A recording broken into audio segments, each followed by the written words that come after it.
Let's work with the silhouette cameo to make 2 wood signs for a camping themed birthday party.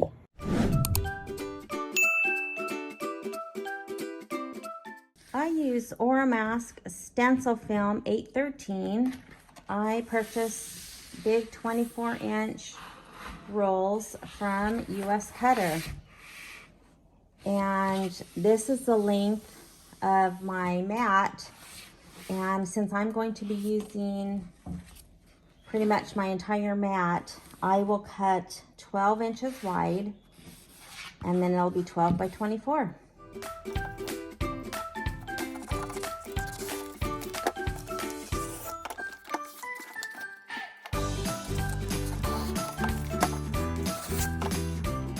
The last piece I need is only about, the design is about 7.5 inches, so I'm going to just cut this 24-inch strip to about 8 inches wide.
So here I have the Camp Mason and the top right portion and the tree of the National Park logo.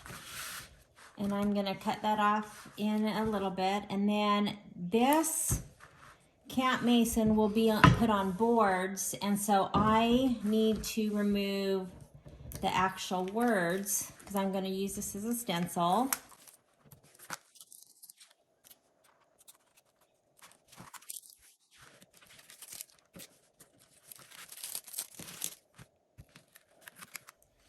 And you can kind of see that this stencil film is a little bit transparent, but other than that, it's basically just like a piece of vinyl.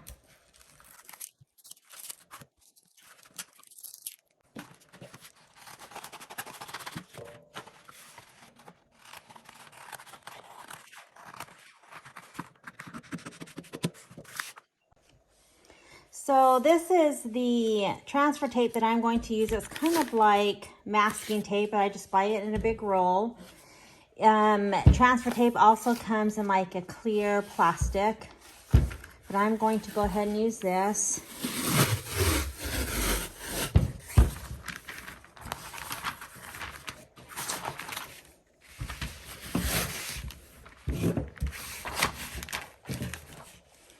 And I will just take this, put it face down,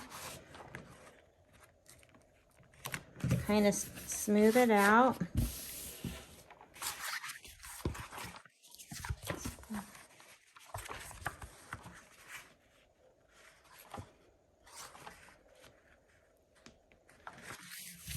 And even though this overlaps, that's fine.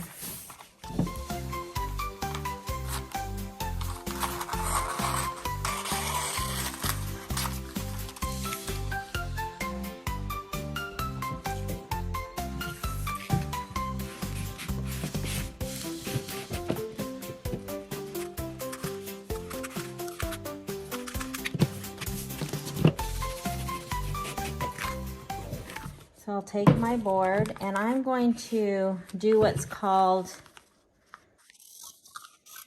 the hinge method. Makes it super easy to apply a stencil, especially if it's a bigger stencil and you don't want to get bubbles. So I'm going to loosely make this even. So what I'm going to do to make this a little bit easier, since this stencil goes beyond the board, I'm going to just cut this down a little bit. This is my favorite cutter. Doesn't have to be exactly the same as the board, but I do want it a little bit closer.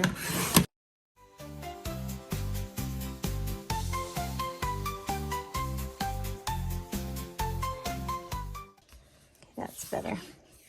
So if you wanted to measure, I would take just, tape measure, or this is just a little sewing seam gauge, and I would just measure from the end of the P out, which as of right now, it's about 2 inches. And this is about 2 inches, so I got it just right. So I'm going to put that in the center, and I'm going to take a piece of just painter's tape, and I'm going to tape down the center and just wrap it to the back of the board so that it's on. So now what I'm going to do is peel up 1/2, and I'm going to take my scissors. I don't have to cut right by the tape, so I will just cut a section off just so I have a good piece that will be able to adhere. So then, before I just flop it down, it might get wrinkles, I'm going to take my squeegee and I'm just going to work from the center and work out. Now I can take this tape off. I'll save it for the next one. I will flip this piece back, and then I can just slowly pull the rest of that off.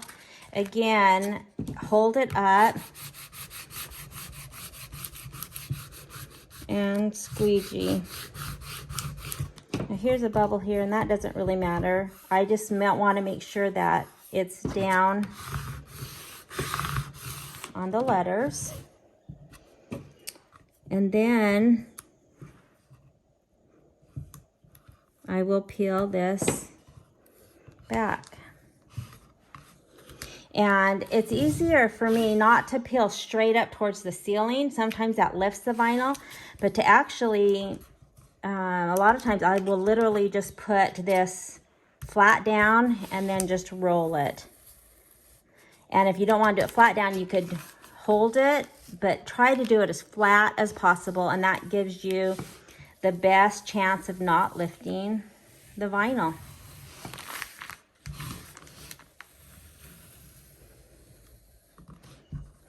And I am going to save this piece and use it for something else. And whenever I do stencils, I always use, this is a little rubber ball that I got at the dollar store, and I always rub down or roll this around to get the stencil adhered as good as possible so that there's no bleeding. Now that's ready to be stenciled. I'll do the second one.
Now when I stencil, I'm just using acrylic craft paint.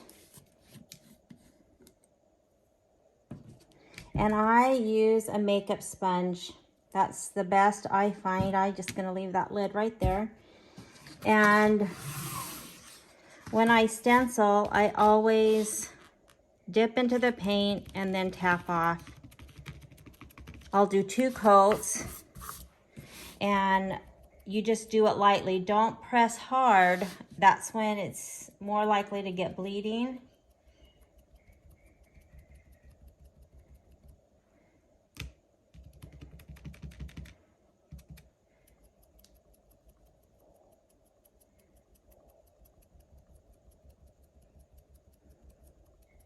And this is covering pretty good. I kind of want it to look rustic, so I think I might just do the 1 coat. So I'll continue to do this.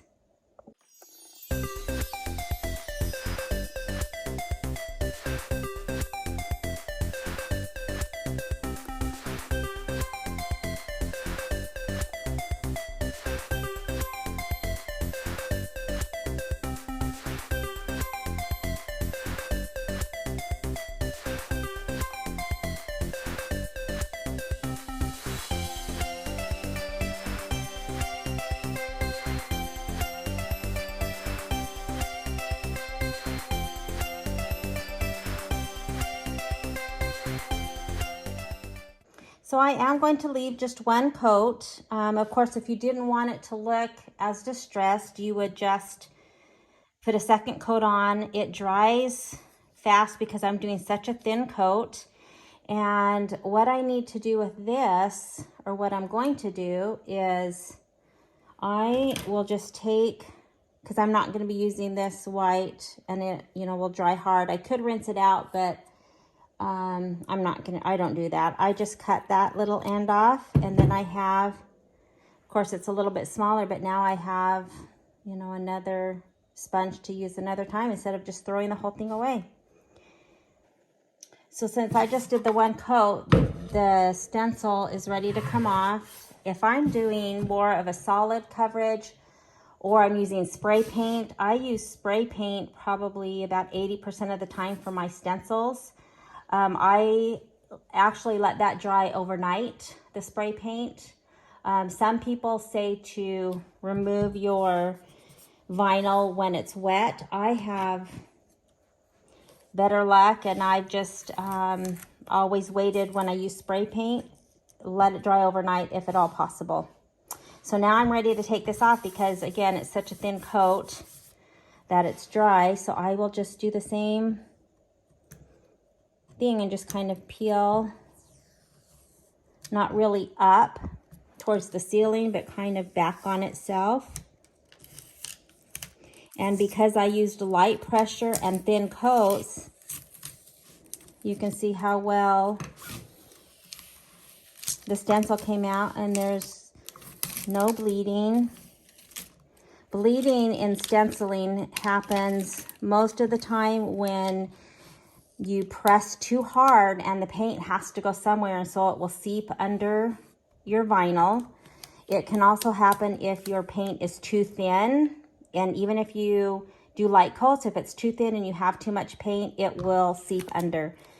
So this looks great. It's exactly what I want. So then I'll just take my X-Acto knife, and I have used every kind of weeding tool, and I came across an X-Acto knife several years ago, many years ago. And once I tried it, that's what I use all the time. So then there's 1 down.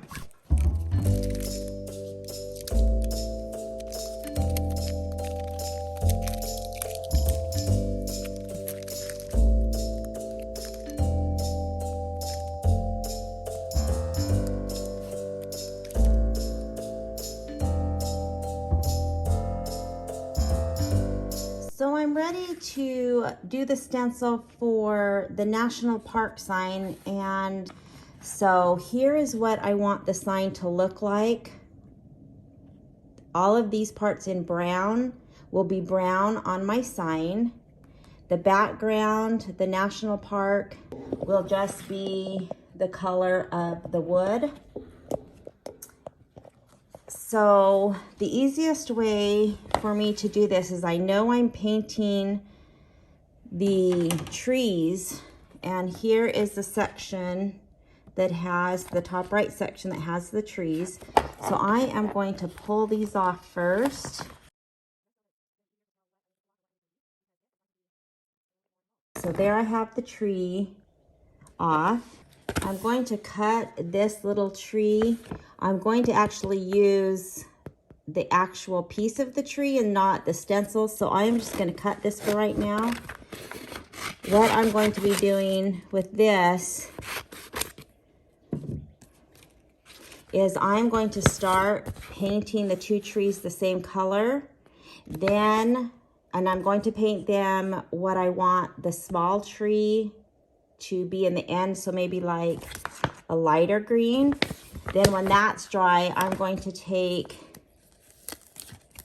this piece and I will peel it up and place it over the small tree, kind of as a mask, so I can finish the back tree, and I'll show that. So now, remember, this outline of the sign is going to be painted, so I need to have that removed. And I'm putting this sign together, but all that will still come off. So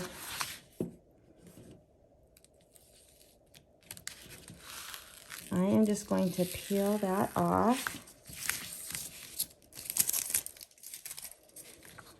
And this I don't really need. This was just an easy way for me to draw. I'm actually just going to cut that corner off because I'm going to place this on the sign before I cut it out. Normally, of course, I cut the wood out and then put the stencil on, but I'm going to do all the painting first and then use this outline to actually cut my wood.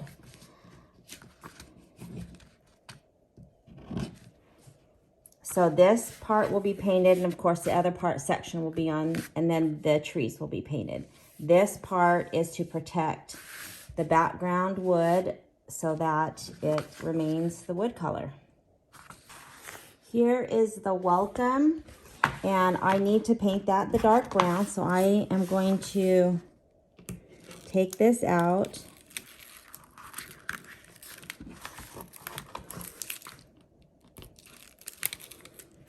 I know that's painted. And then there's a whole section here that I'm just going to cut off because I'm going to save that and just put that in my scraps. So that's a good size piece. Now, here again is the curve of the sign, and that will also be painted. So all of this extra will come off.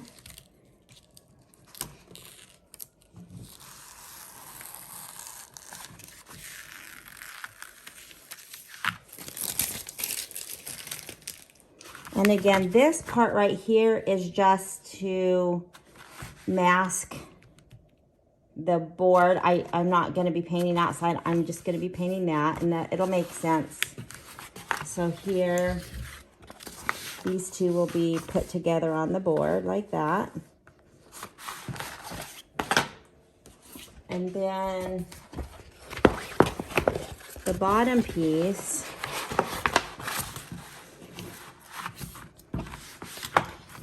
I want Mason to be out because I'm going to be painting that. So if you have a complicated design that, and this is only complicated because it's into 3 different pieces, is always start with the easiest and then kind of work your way out if you need to. So I know that his is going to be painted. And now we need to deal with the national park. So looking at the design, we're not going to do the same thing with the national park because I want that the color of the wood. I don't want to remove those. I want to use that as a mask. So if you can see, here is the outline that continues. That's part of this outline, the shape. And I'm going to be pulling all of this backing off and leaving the words.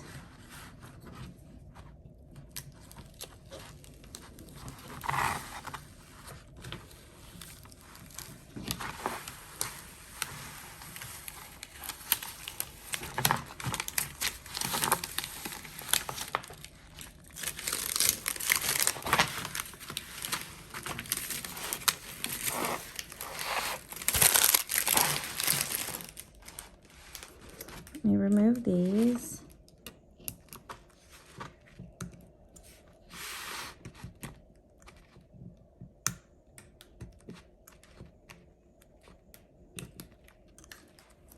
So when I place this on the wood, all of this will be brown. And then when I'm done painting, I will peel these back and it will be the color of the wood. So I'm going to get this onto the wood.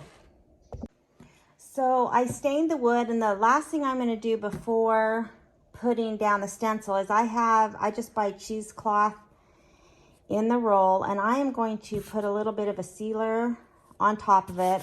I didn't even sand this wood. I just got it from Home Depot and brought it home and stained it. But I do want to put a little bit of a sealer. The sealer that I use, and I'm not even sure where you can get this. I get it at a local store here, and it's called Final Coat. I use the low gloss, and this is a sealer that I use for sealing everything. Again, I'm not really sure how readily available this is, and all I'm going to do is just do like I did my stain and just put a coat. I'll probably do a couple of coats over the board.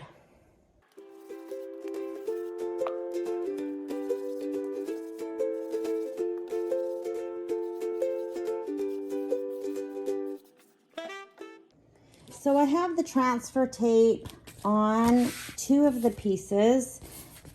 For this piece, I just used the ones that I used for the Camp Mason sign. They're a little crinkled, but that's fine. I just am going to reuse those. I haven't put the one on this yet. I'm going to try to reuse this. As long as I can get it off without it all crinkling back on itself, then I'll be able to use it for this. So the first thing I'm going to do is put the lower piece on. And this is one of the reasons why I didn't cut the sign out first, because this is so big and it would be hard to place it exactly. So I am just going to place it towards the bottom of the board.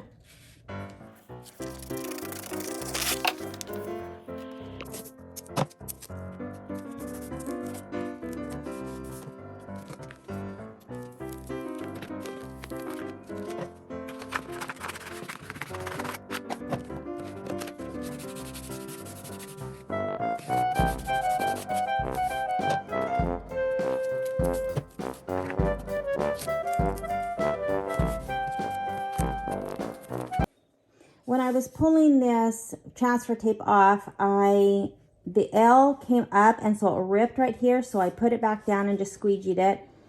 There is a little rip, and I think I might take a little tiny piece of blue tape just to put over the center to make sure that no dark paint gets through. But that'll all work out. So now I'm going to piece the other two on top. So what I'm going to do with these, since I need to place it exactly, I don't want to just peel this up. It's going to be too difficult to line it up. So what I am going to do is I'm still going to do the same hinge method, but I am going to use my paper trimmer and cut right on this line so I have a nice even edge to line up. Then I will tape it and peel it back.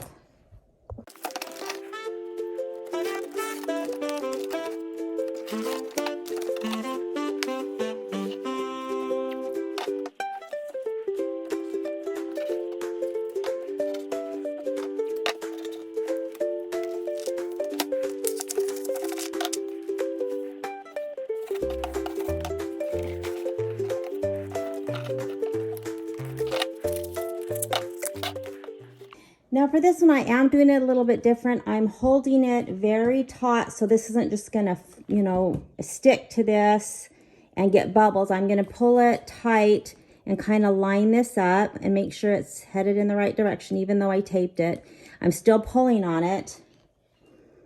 And once I have, then I will smooth it out. So it's basically the same thing. And then I'll do the last piece.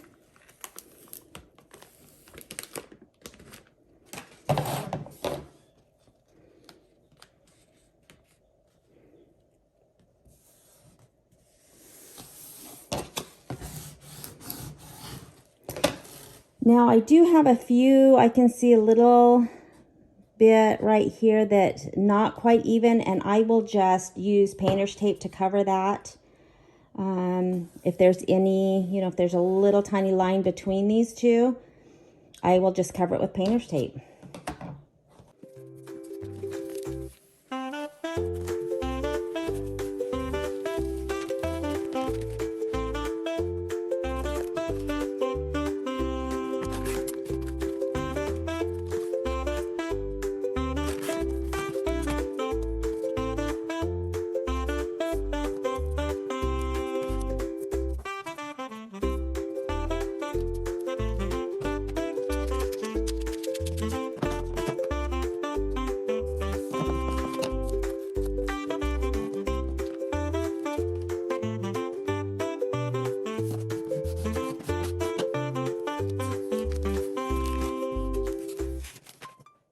So you can see there is a little bit of a line, and I am just going to cover that up with painter's tape. I'm not, you know, they didn't line up exactly, or they're lined up, but they just have a tiny bit of a space. So I am just going to take painter's tape and just cover that so that none of the dark paint, I probably don't even really need to do that, although I am pretty close to here with my sponge, so I am going to go ahead and cover it up. I don't really need to cover up right here. I do up here where I'm going to be painting the brown, and then I will right here.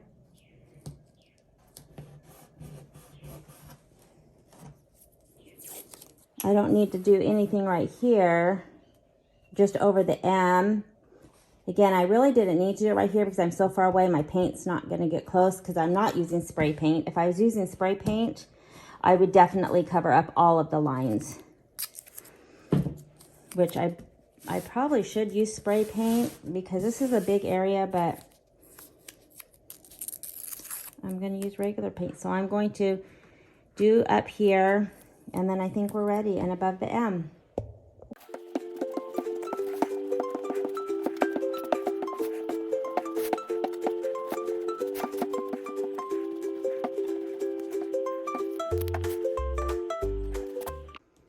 So I got a handful of green paints, and these are the two that I decided to use for the trees, Light Avocado and Hauser Green Light. So I'm going to start with the light tree, and I'm going to paint both. And then once that's dry, I will cover the small tree to mask it, and then paint the darker paint for the back tree.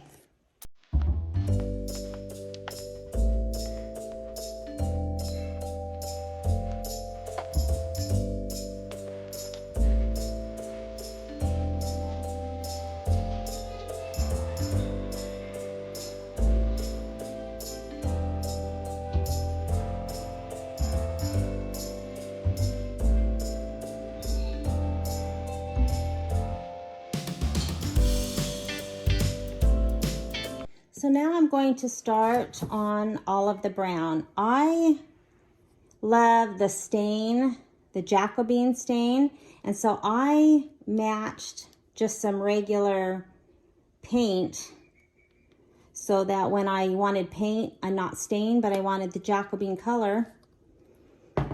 And so I am going to start with the letters, and I am just going to use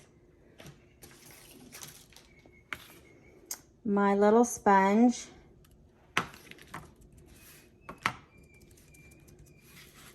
and start the letters. Now the trees, I did do 2 coats, 2 light coats, and the dark brown, I love it rustic, and there's probably enough contrast, but I want this to be dark, so I probably am going to do 2 coats. Now I'm not sure if you can see that there's, because I didn't sand this super, I didn't sand this, but it's not super smooth. You can see that some of the variation in the, you know, the wood grain is there, and I like that. So I'm not going to try to get this as solid and fill in like all of these little lines, but I am going to do 2 coats, and if it fills it, you know, that's fine, but if it doesn't, it'll still be a little bit darker. So I'm gonna finish these words. So I have 2 light coats on the top half of the sign, and I want you to see that even though I used 2 coats, I didn't press hard because I like that there's distressing, since the wood has, you know, some grain. It didn't get all sanded, and I love that look because it's supposed to be like a weathered sign. So now with this larger section, it would take me forever and a day to do this. So I found a sponge that I usually use for my sealer, which is was that final coat that I put on first. And I'm gonna try this and see if I might be able to use this for the larger parts. So let's give it a go.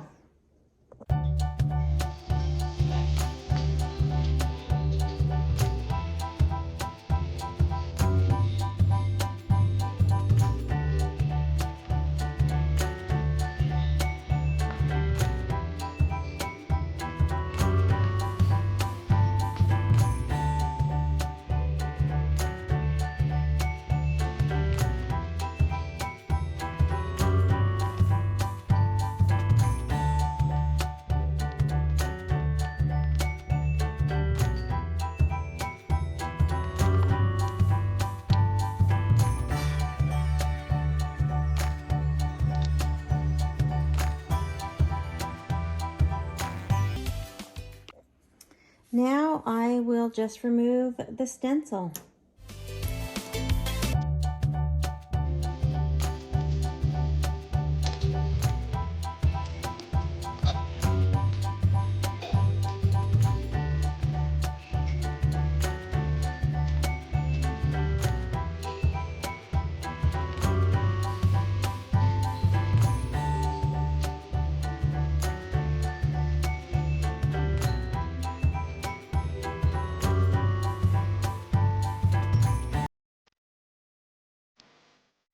Now on the O, a little piece pulled up outside of the O. It's really not a big deal, but when I have things like that, I just have, this is an old Stampin' Up marker I probably had for, I don't know, maybe 15 years. And I just pick a color that's pretty close, and I will just kind of color in so that disappears. Perfect. Now, before I remove this top stencil, I need to finish these trees. So I have the stencil of the smaller tree that I am just going to line up and cover this small tree.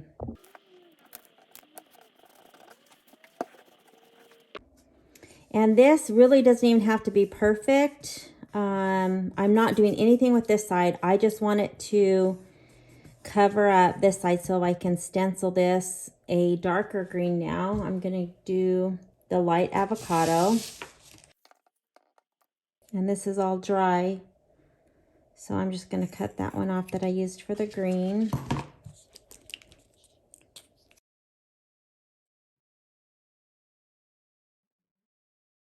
I just wanted a different shade of green, so you can tell that they're 2 trees and one is behind another.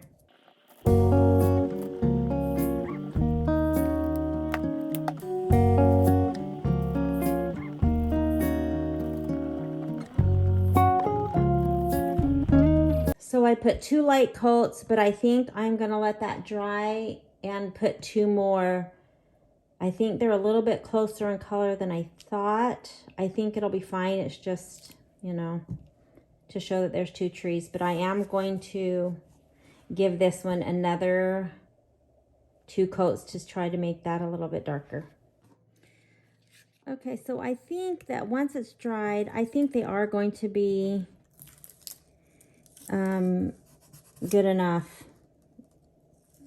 Definitely better than what I thought. So I didn't put on any more coats. These are just the 2 original. So now I'm going to finish taking off the stencil.